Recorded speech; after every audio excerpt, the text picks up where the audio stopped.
Well, good morning again. It's July 14th. I'm standing out here in a narrow row bean field with Northeast Iowa agronomist Troy Deitmeyer, and we're going to talk about soybean height between drill beans and 30-inch row beans. That we're seeing a significant difference in the height of the beans, but not necessarily in the nodes. Sure. Well, thanks, Brett. And as you can see right here, I've got something coming out of a 30-inch row tilled field, I believe. Yes. And this here is out of the field that we're standing in, a narrow row, no-till kind of type situation.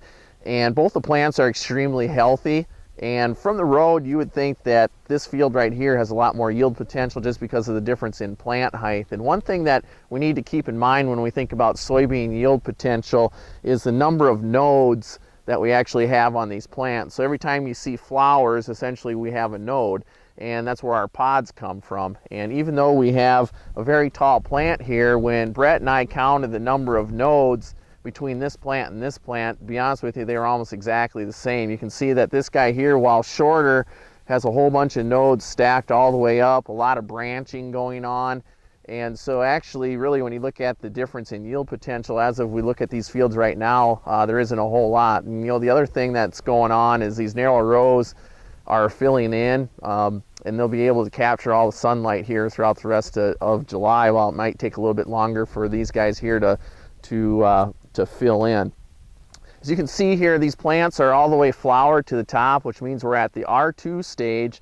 And then as soon as we start getting pods, a third of the way up on the plant, that's when we enter what we call the R3 stage of soybeans.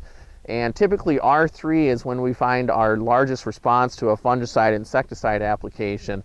And with the cool weather that we're going to be having here this week, we do have the potential for like soybean aphids to be coming on, so we encourage you guys to keep an eye on that as well. But here probably over the next 10 days to 2 weeks is probably when we'll be thinking about getting in and maybe making some fungicide insecticide applications on these soybeans. As you can see here, this field here looks beautiful. I think we do have a lot of yield potential in these soybean fields where we've had pretty good drainage. So even though the commodity prices have dropped, I'd still encourage you guys to really try to get out there and manage them for top yields. One thing that we have noticed differences in the soybeans this year, maybe with some early planting, but especially maybe in some no-till and especially in some poorly drained areas. If you guys have some areas that are struggling, the beans don't have really deep dark color to them yet, and they're just short, one thing that you can do is pull these beans up and take a look at the nodules that are on the roots. And these nodules is what produces the nitrogen for our soybean crop. And this plant right here has some really nice large nodules, and when you bust these nodules open, if you cut them in half, they should be pink inside, which shows that they're producing nitrogen. Now this plant here on the left did have nodules, but they're very small, and if we cut them open, essentially they're still clear. We did find a couple that were pink, so they are starting to produce some nitrogen. But essentially, these nodules are bacteria. And for those of you guys that have made silage in the past, you want to pack your bunker tight to eliminate oxygen, so that way you don't get bacteria and mold growth.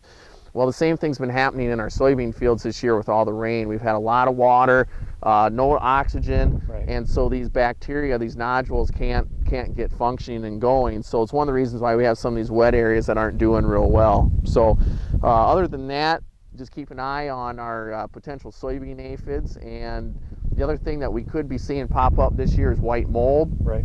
because of all the excessive moisture, and then probably the other disease that we probably haven't experienced a lot of in the past couple of years as well, sudden death syndrome. Right. And that can come in a lot. We were wet early when the soybeans got planted, and that's the prime time for that to enter in. So if you guys need any help scouting your fields and taking a look at stuff, be sure to give Brett and his team a call, and we'll see you in your fields soon. Thank you. Thank you, Troy.